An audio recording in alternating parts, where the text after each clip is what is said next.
we have to discuss this topic because it is not only the hottest news around town. Ang importante kasi dito, malaman ng tao, the right of the people to know and to know correctly. Yan ang gusto kong malaman ng tao na hindi dapat paglaruan itong batas. Kasi kung maglaro ka dito, malilito ang tao at yan ang aming iniiwasan. So, we'll begin with the topic masagot ko para yung nagdadalawang isip dahil sa bakuna malinawagan ninyo. I'd like to request the Secretary, si Rocky, to read the pertinent laws, yung batas that controls the process of a vaccine before it's used to the public. Secretary Rocky, kindly enlighten us of the law. I think you are the author. Pakisabi na lang sa publiko. Mr. President, okay, I am reading Section 34 po of the Universal Healthcare Law.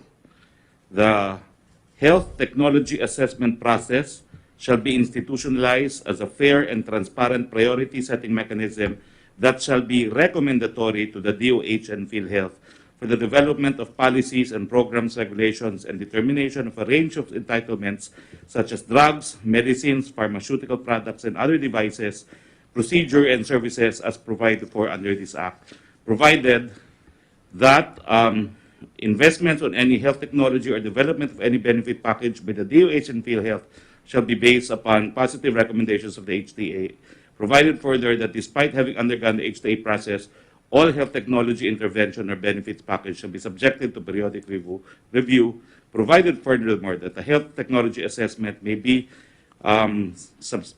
have substantial impact on the initial coverage decision by the DOH or PhilHealth, and provided finally that the HTA process shall adhere to the principle of ethical soundness, inclusiveness, and preferential regard for the underserved, evidence-based, and scientific defensibility, transparency, accountability, efficiency, enforceability, and availability of remedies and due process. I know that you are reading the correct law. Pwede mong, kagaya ko, yung Tagalog na dahan-dahan lang, doon sa bago final phase ng bakuna. Opo. Yung recommendatory power nila. Magkakaroon daw po tayo ng health technology assessment na magiging patas at transparent na mekanismo na magiging recommendatory po sa DOH. At ito po ay yung para sa mga pulisiya at mga programa, mga regulasyon, at saka yung mga ibibigay na mga gamot, medisina, pharmaceutical product, at iba pang mga devices, procedure at serbisyo sa ating mga kababayan. Okay, now, I'd like to address myself to Secretary Duque. Sir, are you aware of this law? Yes, sir. Yung pong legal ng DOH has emphasized the provision after what was read na recommendatory po sa DOH and PhilHealth. Nakalagay po kasi rito, provided that investments. So kung gagastos po ang gobyerno on any health technology or development of any benefit package by the DOH and PhilHealth shall be based on the positive recommendations of the HTA. Recommendatory power. Recommendatory na kailangan daw ho, may positive recommendation before any investments on any health technology, which means including drugs, medicines, vaccines, or development of any benefit package by the DOH and PhilHealth shall be based on the positive recommendations of the HTA. Ang sabi po ng legal namin, absent this positive recommendation, the government cannot spend money on this technology or development of any benefit package by the DOH and PhilHealth. Yung pong investment on any health technology, it has a technical definition to include mga pharmaceutical products, mga devices, including vaccines, drugs, and medicines. Ito po yung kanila pong interpretation na sabi nila sa akin, hindi pwedeng gumastos ng gobyerno hanggat walang positive recommendation ang HTAC. Yun po yung sinasabi nila sa akin bilang mga abogado ng departamento, Mr. President. Yes, because I have here the copy also. At best, you may or you may not seek, get the recommendation. Is that within your discretion? It's a bit difficult, Mr. President, kasi investments on any health technology, development of any package by DOH and PhilHealth shall be based on the positive recommendation of the HTA, based on the positive recommendation of the HTA. So, madaling sabi, recommendatory lang. Yes, sir. It is not binding on you per se. Tama? Yung ho kasing pagkasabi sa akin, sir, kaya nga yung pong sa pagbili po natin ng Sinovac, they needed to give their positive recommendation, which they did. And that's why we paid for it. We will be paying for it based on the supply agreement with Sinovac. Ang HTAC, nagbigay ng recommendation? Yes, sir. So, madaling sabi, Okay. the statement of the Vice President was baseless. So there was indeed a recommendation. Yes, sir. It was recommended, sir.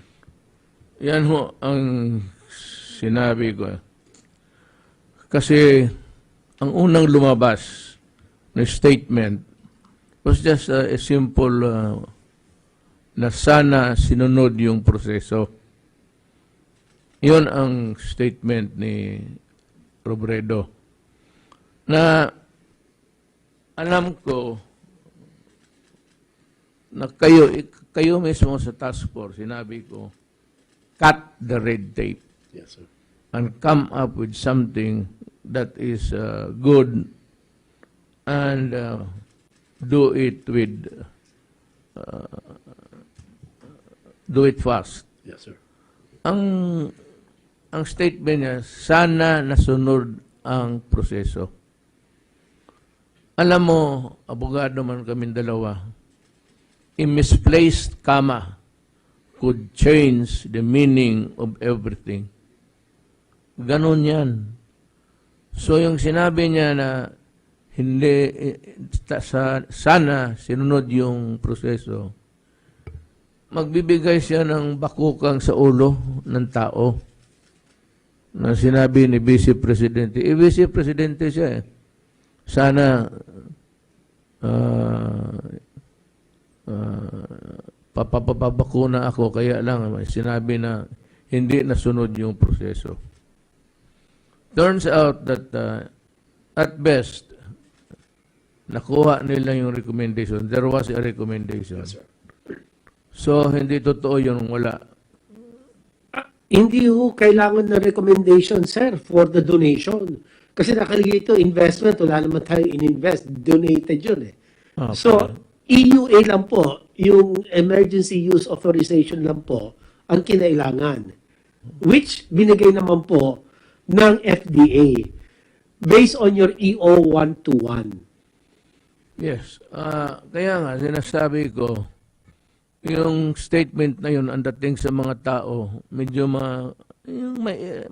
Vice President siya eh. Sumusunod na, wala palang proseso to.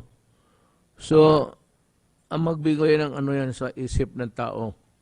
Now, yung statement niya na hindi niya dinagdagan, basta ang una niyang statement, sana sinod yung proseso. Ang pangawalang, ang batas nagsabi na mag-recommendatory gesture lang sila. Hindi talaga kailangan kasi kung wala namang recommendation, hindi mo naman hiningin, hindi wala. But it turned out now that there was really a recommendation. Now, ang sabi ko na ang ginawa niyang disservice to the people is, nung sinabi niya, hindi niya sinabi na recommendatory. Pagkaakala niya lahat ng proseso recommendatory. Lahat na lang ng gawin natin dito, maghanap siya ng, hindi niya binasa ang batas na recommendatory lang ang HTAC. If the opinion is sought by the Secretary of Justice and by other in the medical profession, in government. Ngayon, we were fighting because time was of the essence. We were fighting against the tide of non-believers. Na huwag kayong matakot, ganito. Now, here comes the statement na hindi niya binasa ang kompleto ang batas. With just a simple statement. Magkikreate ka ng doubt. And we were doing everything, convincing, spending most of our time convincing the people that it is safe, ang bakuna is safe. Now, if you create that uncertainty in the minds of the people, mas maraming ayaw. So,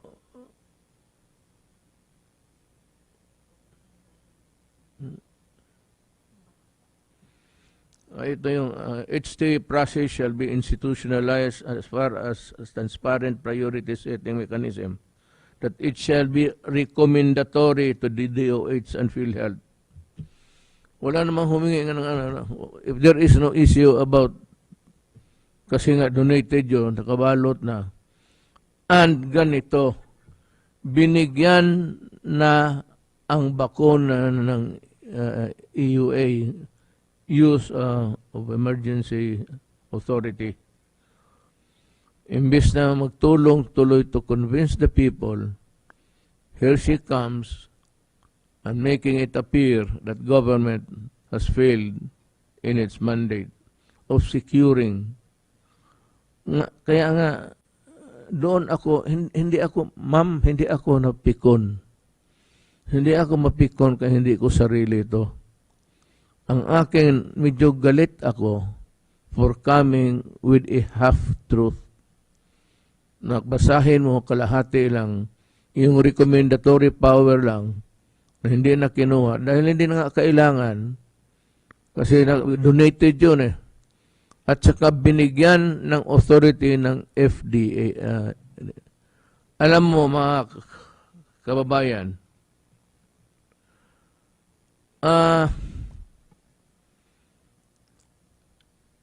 isa sa importante talaga is maniwala kayo sa gobyerno.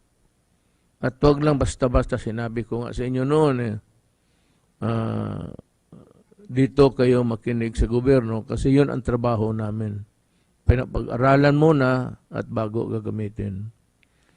So yung imbis makatulong si Vice President, she muddled up everything. Thereby, I said, creating an uncertainty and doubt in the minds of the people. So, yun ang nagalitan ko because we were running against time. Kailangan mabakuna na agad. Alam mo, kung binigay ito ni Secretary Duque, another proseso na, ay ilang buwan na naman yan, at kaharap ko yung gabi na yon ang bakuna na binababa sa eroplano ng military plane ng China. So, ano gawain ko? Hindi ko na, kaya kinabukasan, tusok ng turok na kaagad. Sa awa ng Diyos, wala namang namatay. At karamihan, okay na. May headache, slight fever. Yun lang naman, pero that's part of the territory of the effects of the bakuna. Nandyan talaga yan. Kasi it's a foreign matter. Pagka foreign matter, ipasok mo sa katawan ng tao, magkaroon talaga ng reaksyon. So, I hope that next time, kung wala naman siyang masabi na tama, she just would maybe shut up. Siguraduhin niya muna o hindi magbasa siya mismo. Ikaw, ma'am, ang magbasa and take notes of the important or salient points of the law. Otherwise, I said, a misplaced comma could change the meaning of everything. Yan ho, hindi ako napikon. Nagalit ako sa iyo. Kasi sabi ko, ano maklase ito? Uubos na natin yung panahon na to convince ang tao until naman hindi na kumpleto yung proseso. So yung tao gumaganon. Yun ang iniiwasan natin. Kaya nga pagdating diretso na kaagad, the day, on the eve, kinabukasan, turok na turok. And it has helped our country. Now, there is a rise of COVID cases. Ito ngayon, wala ka nakasali, ma'am. I hope that you'd understand what I'm talking about. Dito tayo sa pagtaas ng COVID in the Metro Manila area, especially Manila. And what advice can we give to the people so that they will be at least put on notice? Alam mo, maraming namatay. Marami rin ang may sakit. Ang pinakamataas ngayon, Metro Manila mismo. Ngayon, anong dahilan nito? Well, yung hindi maniwala sa social distancing, hindi naman naniwala sa personal hygiene. Ang hinihingi lang naman ng mga doktor, o ang sinasabi ng doktor para sa iyo, kapakanan mo, is maghugas ka ng kamay, mag-cover yourself with a mask, clean your hands, and kung wala kang face mask, magalaw-galaw ka, huwag mong paabutin yung kamay mo sa kung ano-anong bagay. Or if you have to hang on something, if you have to hold or touch something, even if it is inanimate, basta na yung walang buhay, kahoy, furniture, bantay kayo dyan. Kaya yung umupo dyan, sa restaurant, ang umupo dyan, may naiwan, and yung mag-ubo sa publiko. Bantay kayo niyan. That's why social distancing is because if you think the other guy on your right side is coughing heavily, might as well just go away, move yourself a little bit further. Parang ganun wala nang ibang solusyon. It's also the mask, the washing of the hands, at social distancing. Hindi naman kailangan na magpalayo ka kaagad. But if you think that somebody is coughing, even if it's just an ordinary cold, baski ordinary yung ubo, to be on the safe side, you go a little bit further. Social distancing means to say, umiwas ka. Then, mask, importante yan. Mask, importante talaga. Mabilis makuha mo pag humihinga ka. And maghugas ka ng kamay. O kaya, mabili ka lang, marami alcohol. Hindi naman, 1-2 drops lang. patay na ang germs dyan.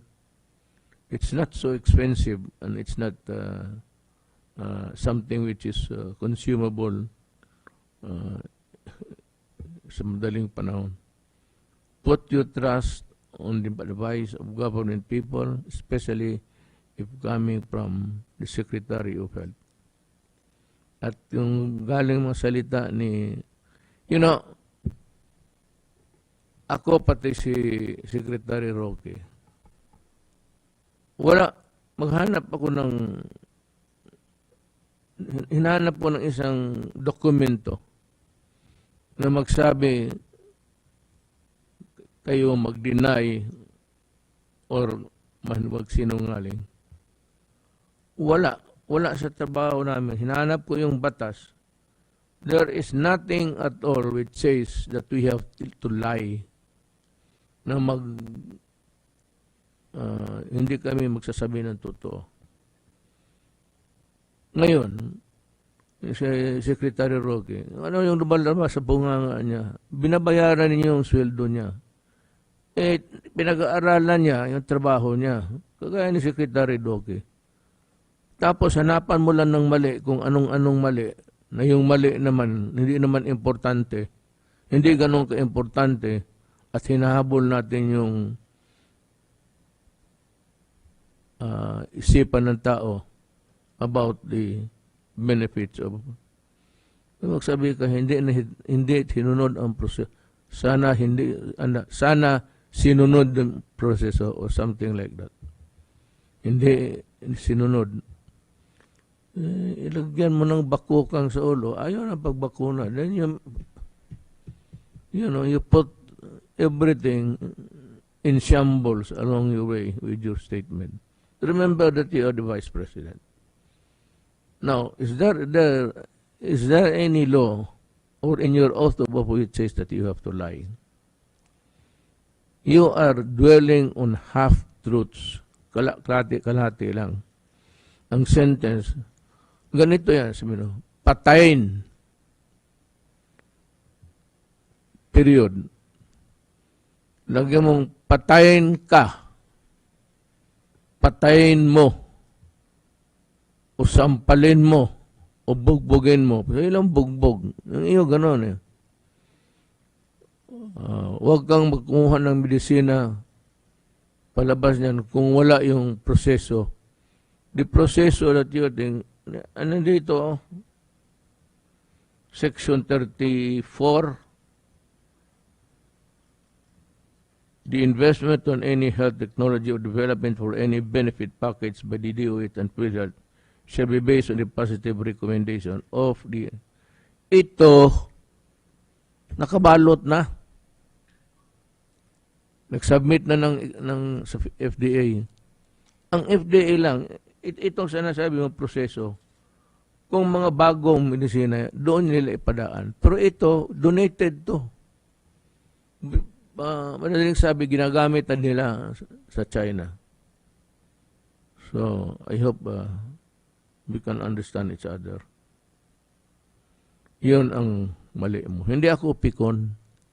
Galit ako. Galit ko, hindi naman galit na galit talagang gustong pumatay na to. Galit na more of an irritation. Nairita ako sa binibitawan mong salita. Hindi ako galit.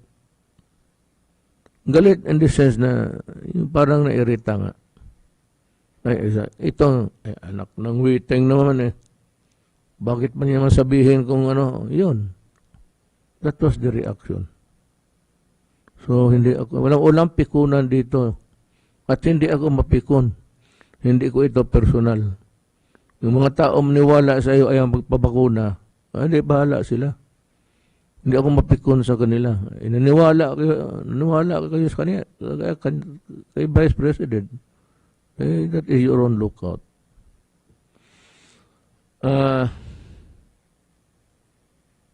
You would like to hear a report if there is any? Updating lang. I-update lang kayo. Yes, sir.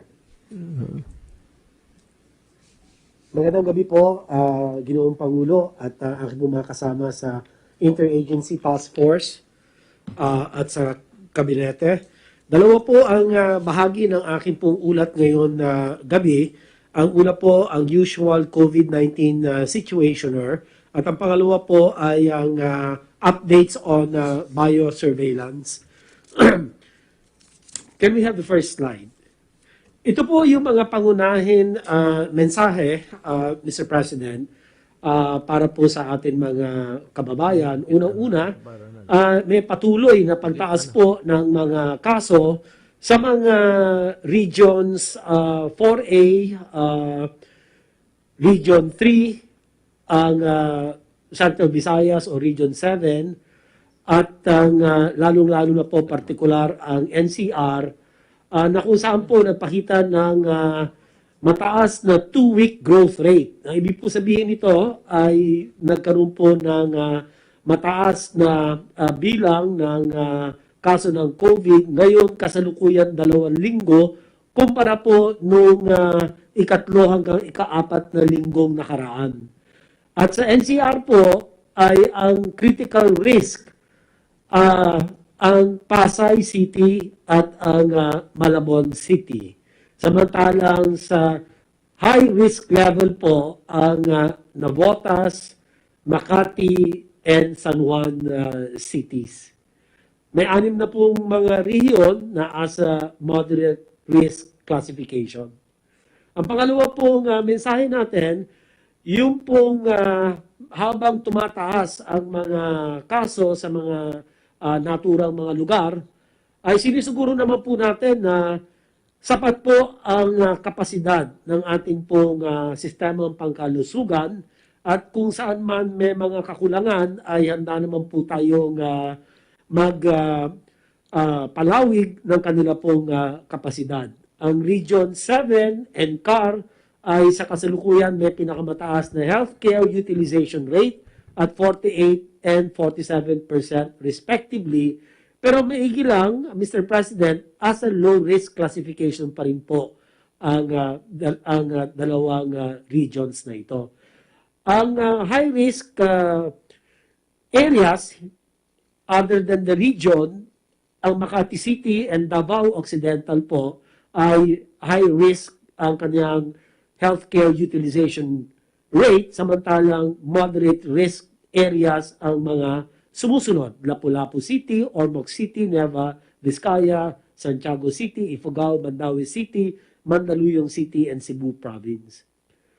At habang patuloy pong binubuksan natin ang malaking bahagi ng ekonomiya at pagtukoy po ng mga tinatawag natin mga variants of concern, ito po yung UK variant at saka po yung South African variant, ay pinulong po natin ang mga National Capital Region mayors noong Sabado ng gabi at dito po pinaalalahanan po natin sila na paigtingin po ang kanilang pagsasakatuparan ng prevention, detection, aggressive isolation, and treatment response para po maputol ang kadena ng hawaan at madurog ang mga pagkumpul-kumpol ng mga kaso sa kanila pong mga komunidad.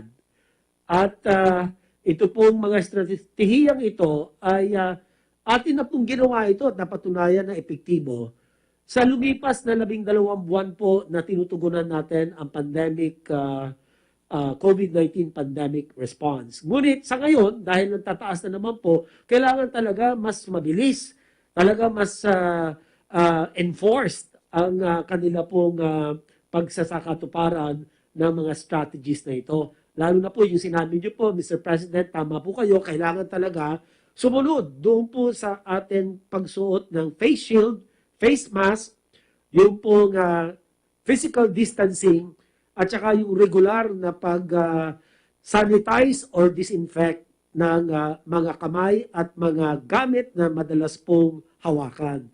In fact, Mr. President and fellow cabinet members, kung susundin lang po natin ito, ang protection na binibigay po nito, Mr. President, is higher, almost the same or even higher than the vaccines. Kaya napakamahalaga po itong ating paalala sa kanila Mr. President.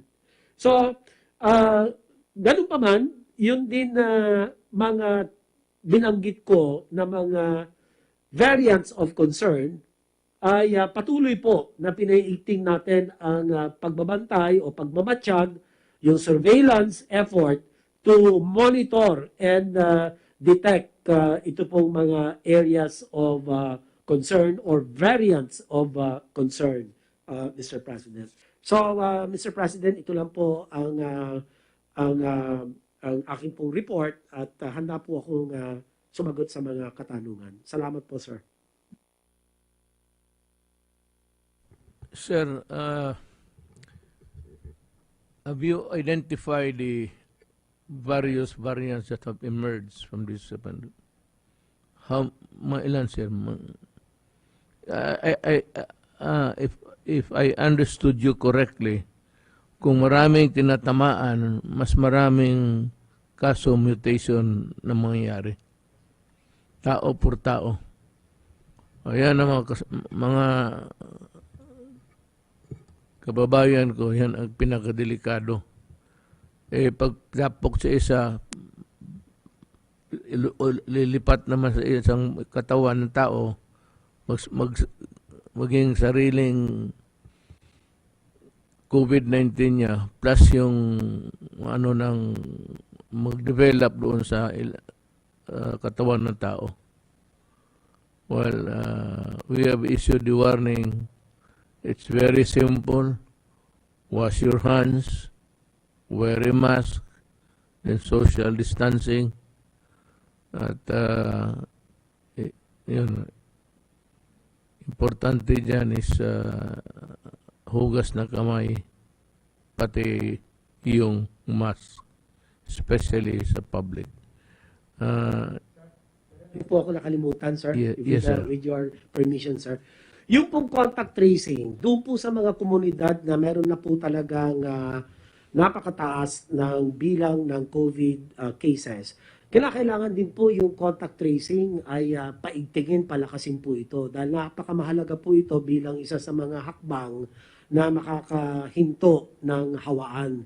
We have to cut the chains of transmission and crush the clustering of cases. So yan pong contact tracing, ang DILG po ang nangunguna sa pagpapatupad po ng contact tracing ng mga local government units.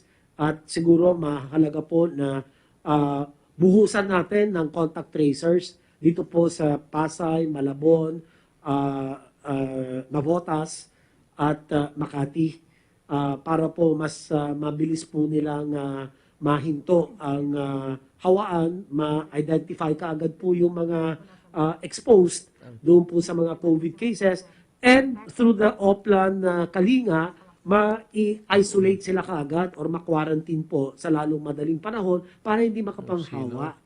So, yan po ang pakiusap din po natin sa mga ibang ahensya po ng pamahalaan, pagkaisahan po natin ito para ito po magkaroon po tayo ng trend reversal. Imbis na tumaas, at least mapababa po natin ito dahil nga takot din tayo, yung mutation potential increases when there is increased transmission. Salamat po. We have Charlie. Secretary Galvez. Mr. President, I will have a presentation to you on Okay. The update of the vaccination rollout. Okay.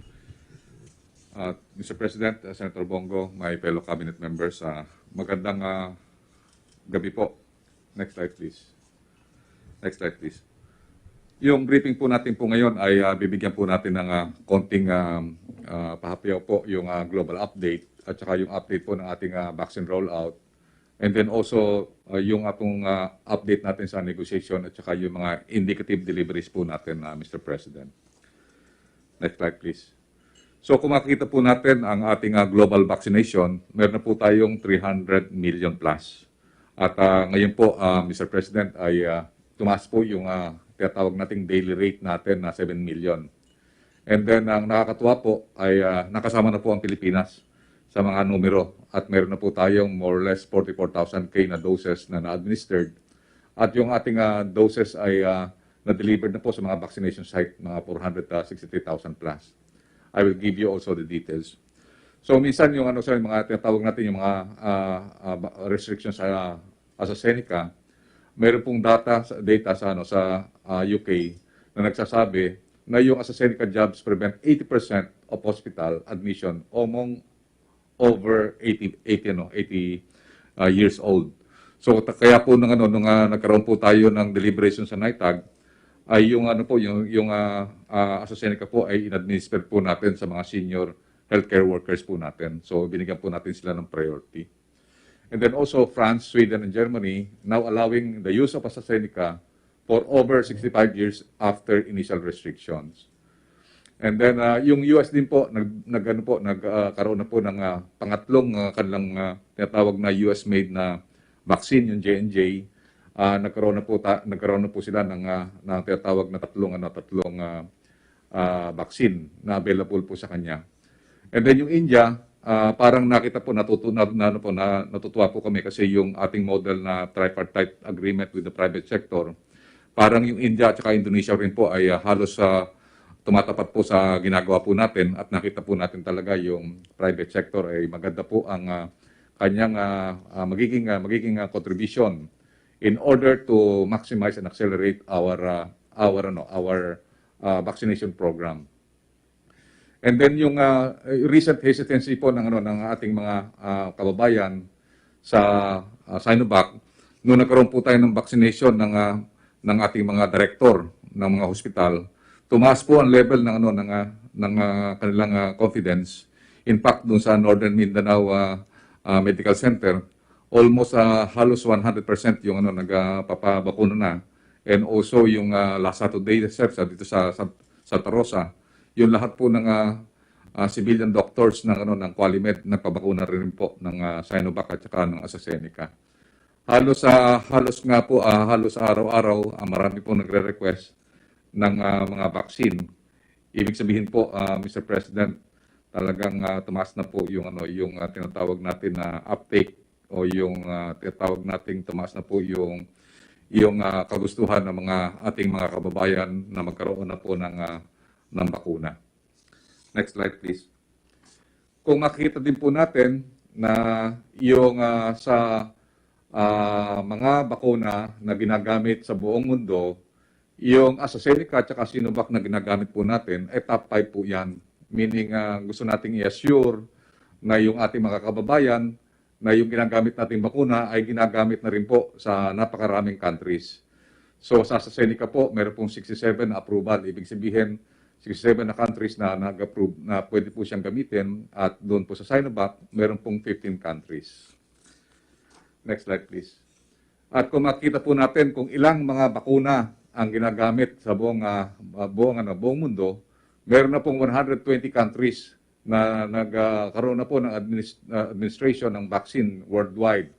At makikita natin, nangunguna ang Pfizer with 84 million, and then AstraZeneca, yung ginagamit natin, 46.5 million, yung Moderna, 46 million, yung Sinopharm, sir, yung Chinese vaccine natin, 40 million, and then Sinovac, 36 million, and then Gamaleya, 11.37 million. So kung makikita niyo po, Mr. President, yung 6 na nauna, ito po yung kasama sa mga portfolio po natin. Meaning yung pinili po natin ng mga bakuna ay ginagamit na po ng maraming mga countries dito po sa mga ibang mga bansa. And next, tingnan po natin yung Sinovac. Yung Sinovac po, na-aprobahan na po ng 15 countries. 4 of which are not recommending for elderly population. So tayo po ang hindi na gumagamit sa elderly population, China, Thailand, and Chile. Kung makita natin po, yung Sinovac ay ginagamit po ng 15 countries at 6 po doon sa Sinovac ay 6 Southeast Asian countries po ang gumagamit. Kasama na po ang Thailand, kasama na po ang Malaysia, kasama na po ang Indonesia, at meron din pong in-import ang Singapore. Next slide, please. So sa ngayon po, dumating po kahapon, Mr. President, yung 38,400 doses. Ito po yung pangako sa atin ng COVAX na 525,600. Yung nauna po kasi natin natanggap yung 407,200,000, meron pong hindi nakasama doon, parang butal po na 38,400. So yung binuo na po yan ay naging 525,600. Yung original po na tranche na binigay po sa atin. So nabuo na po yun. So tinanggap po namin kagabi po. Then ngayon, ang total na po ng ating doses na dumating po ngayon is from 600,000 na Sinovac at saka 525,600. So total na po, meron na po tayong 1,125,600 doses. At mamaya po, i-report ko po sa inyo sa ating mga kababayan, Mr. President, kung nasaan na po yung mga almost 1 million na doses po nito. Next. So nagkaroon po tayo ng rollout outside of Metro Manila. So nagsimula po tayo ng March 4 doon po sa Cagayan de Oro, sa Vicente Soto Memorial Hospital at saka po sa Southern Philippines Medical Center. Nag-ano rin po tayo sa BARM. Tuwan-tuwa po Mr. President ang BARM kasi nakatanggap din po sila at alam po natin ang Sinovac ay halal po yan. And then, nag-ano rin po tayo, nag-roll out din po tayo sa mga different civilian hospital kasama po ang Makati Medical Center. Next. And then, nagkaroon na rin po tayo ng roll out sa AstraZeneca at saka po ang Sinovac. So, nung last March 6, kahit tsaka March 7, kahit na po weekend, sumama po tayo mag-roll out. At ang ginawa po ni Secretary Duque po dito, yung AstraZeneca, considering bago po yan na vaccine natin, kaya konti lang po muna ang ating pinatusukan para at least, ang tawag po natin doon, calibrated and measured, para makita po natin yung adverse effect kasi may balita po na medyo mataas ang adverse effect po ng AstraZeneca. Can we ever convince them to get the vaccines for their own good? Yes, sir. I believe yung uptake, sir, natin from 37, tumaas na po, sir, ng more or less 50 na ngayon, sir. And then, pati, sir, yung tinatawag natin, sir, yung mga ginagawa po natin, sir, na roll-out na yun, sir, because of our successful roll-out. Dahil nakikita natin, sir, na though medyo calibrated, sir, yung natin, but we can see yung ating mga deliveries from the start that we have received yung vaccine. Naging maganda po eh. And then nakita po natin ito, yung lahat po na binibili po natin ng mga vaccine. Ito po, kung makikita niyo po, Mr. President, napakataas ng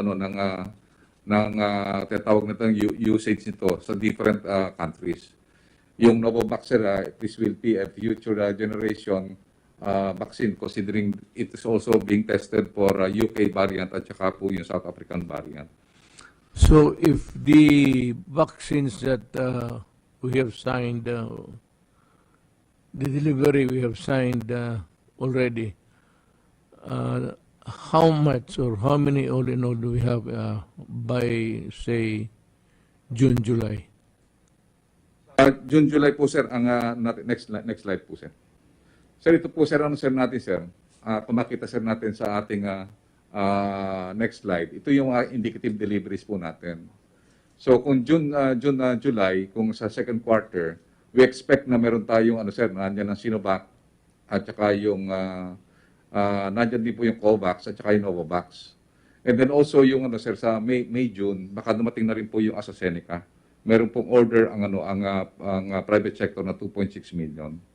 So nakita po natin baka humigit po tayo ng mga 20 million po ang ating makukuha between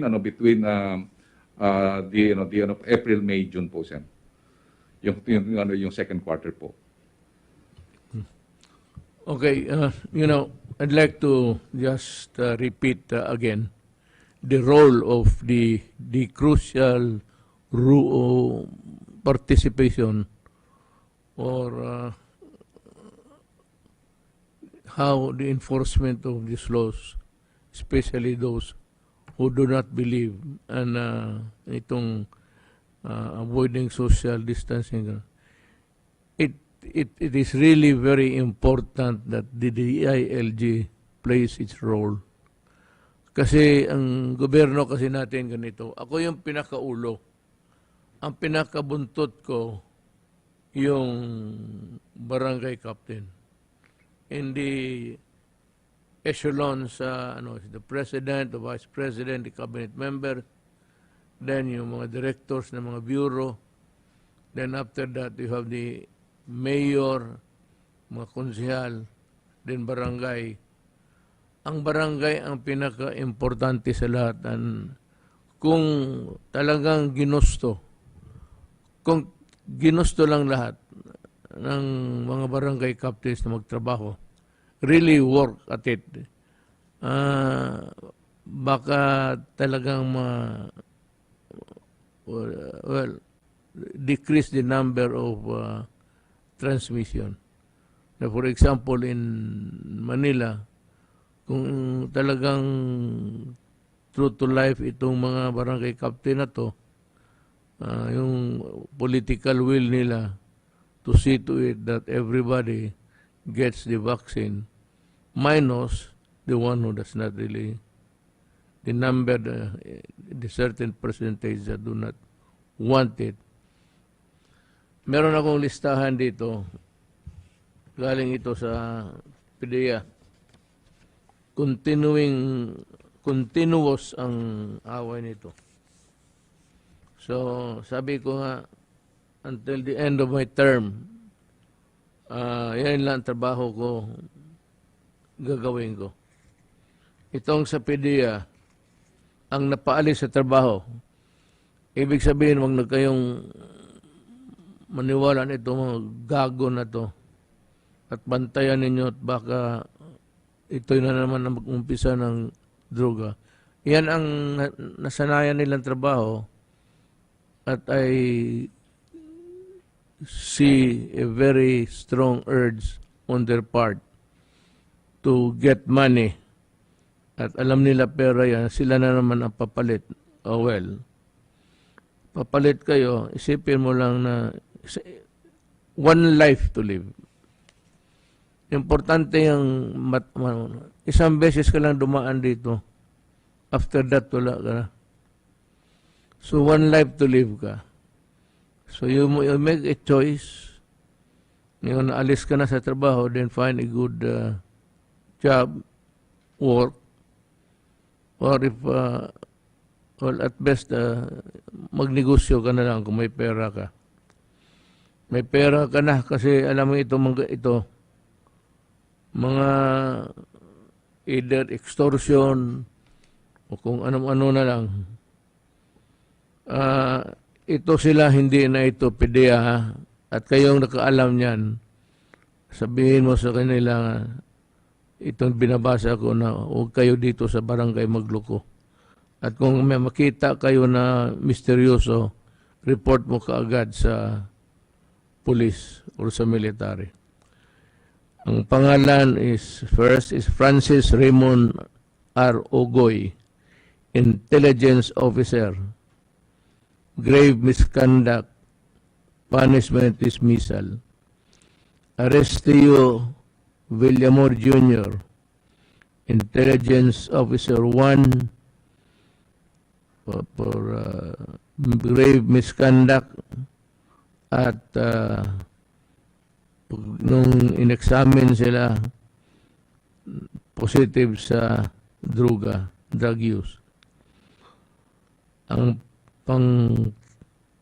tatlo is Roger G.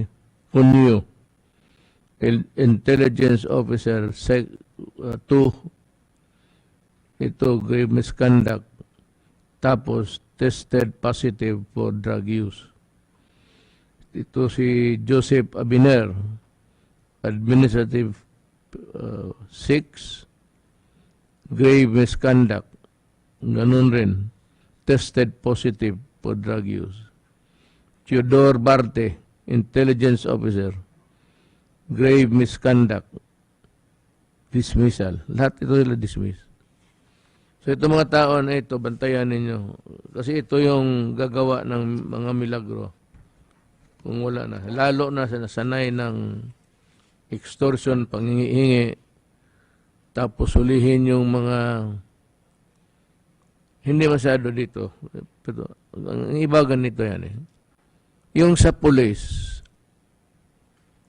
ang kalukuhan nila dyan is kung makahuli sila ng drug, lagay natin 5 kilo, 1 kilo lang ang report nila. Tapos yung 4, bitawan uli doon sa publiko, sa community. Ganun. May nangyayari, maraming cases na nangyayari yan. Dito sa malalaking mga generals pa. Kaya ako, yung piling-pili talaga yan, yung mga tao na police officers dito, lalo na sa Manila, na talagang nagtatrabaho ng galing puso to protect the people. So, ngayon, binabantayan namin kasi there's a big increase sa COVID. COVID na naman ito. So, kasi ng mga holidays, dikit-dikit nga ang tao. Ito na yun ngayon. Ito na ngayon ang resulta. Taas na. Kasi you abandon the protocol. That's number 1.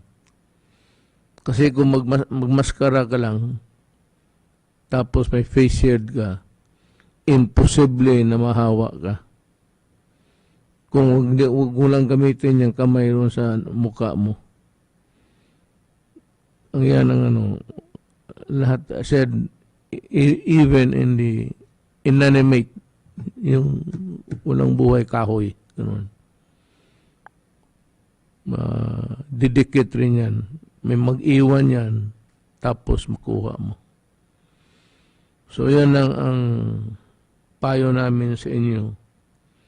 Wear masks, wash hands, observe distance. At kung sakali na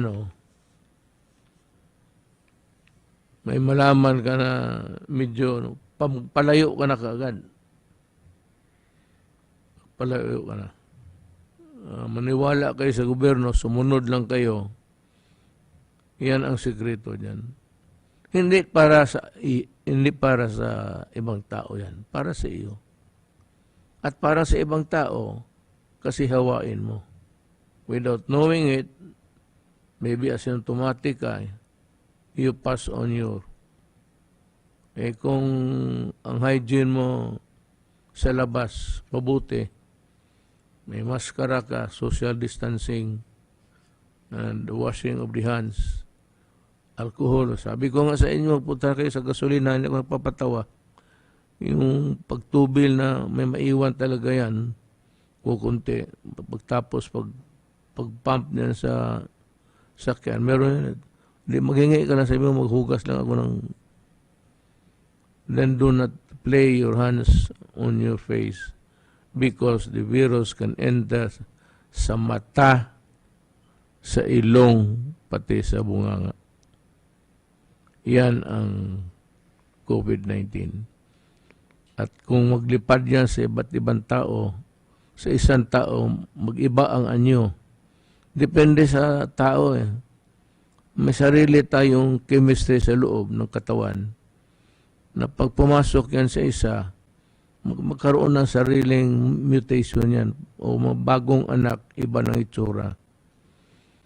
Tapos ganun, papasa niya sa iyo, iba rin yung iyo. So we have this variant. Malakas ito.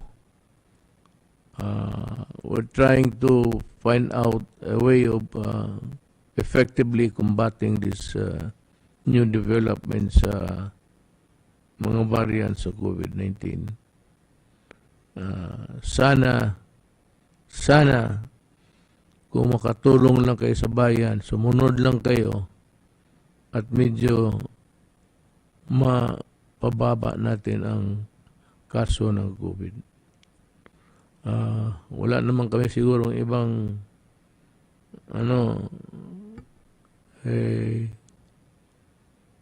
paalam lang kami at we'll say in the next cabinet meeting, we will share with you, right to open. At ulitin ko uli, hindi kami nagkakamali. Kasi trabaho namin yan. Bayad kami dyan.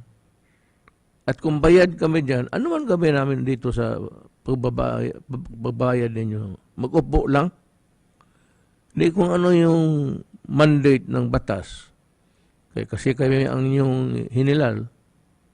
Hindi, sumunod kayo. Kasi ito, para man sa lahat, para man sa inyo. Hindi man ito para sa amin. Para sa amin in the sense na baka matamaan kami. Well, sa trabaho na, kaya ng mga doktor. Karaming doktor na matay ngayon sa COVID. At no other time na marami akong kilalang mga tao na namatay. Noon, once every 2 years lang, namatay na yung ano mo, kaibigan mo.